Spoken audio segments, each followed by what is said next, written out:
Hey everybody, Jay here. I've got a question from a friend of mine that is also a really good RC racer. His name is Jason Chavis. I'm going to read you this question. I'm going to give you guys my take.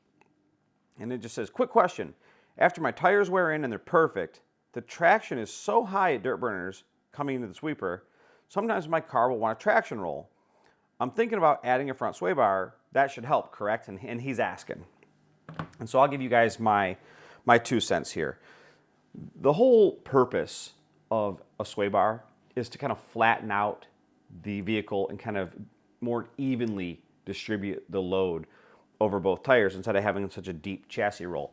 And so technically, should that help? Yes, but I'm going to give you 2 quick stories that I think are really kind of like well matched to this situation. At the last SRS, at the last Cactus Classic in like 2014 at SRS, I had a chance to talk to Ryan Mayfield. Now back then he was driving for Team Associated, and Ryan had been pretty much dominant when it came to the world of modified two-wheel drive short course racing. And J Concepts had just released this pretty trick sway bar kit that kind of connected to the front top deck of the SE10. I probably got one laying around here somewhere.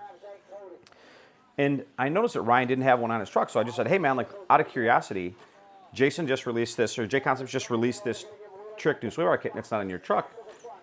And I said, well, I noticed that like the truck's bicycling and you're kind of catching it. And he said, you know, for sure putting that sway bar on will flatten the truck out. He said, but what I have found is that it then, when the truck does traction roll, it's kind of unpredictable. The truck stays flatter, and so I don't really know exactly when it's going to traction roll.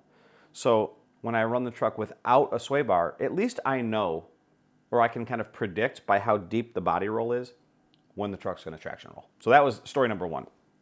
Story number 2 comes from somewhere around this time period. Dustin Evans was actually at trackside in Wisconsin, and Dustin was just absolutely crushing it. This must have been, I don't know, 2011, 2012. It's been so long, I really can't tell for sure.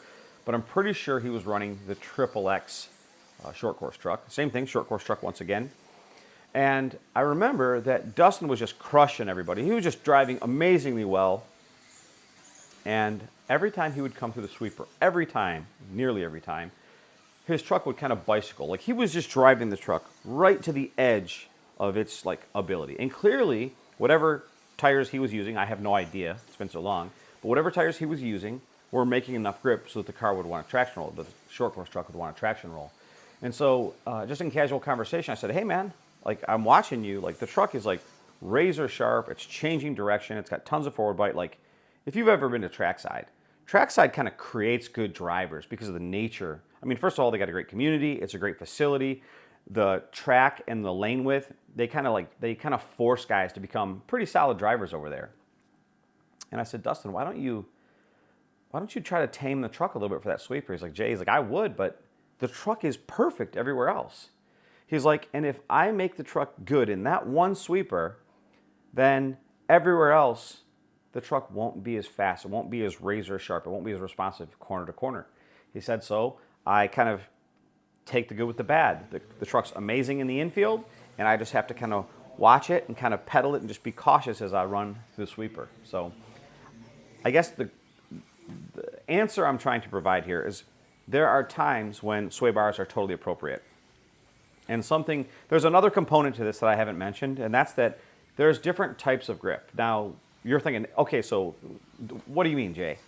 So there's low grip, medium grip, and high grip, sure. But there are different types of high grip. There are levels of grip where like you are not going to break traction. If you've ever raced with super gummy slicks on a really damp clay surface, it's Velcro. You're just not going to break traction. And so understanding how much traction you have, what kind of traction environment you are in, and then deciding what it is you want out of your vehicle is like, it's mission critical. So should you put a sway bar on? You could, but I think it's unlikely. How do I put this? It could help and make your car traction roll less in that one spot, but what if it hurts you everywhere else on the track?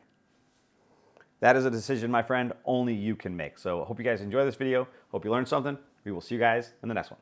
Bye-bye.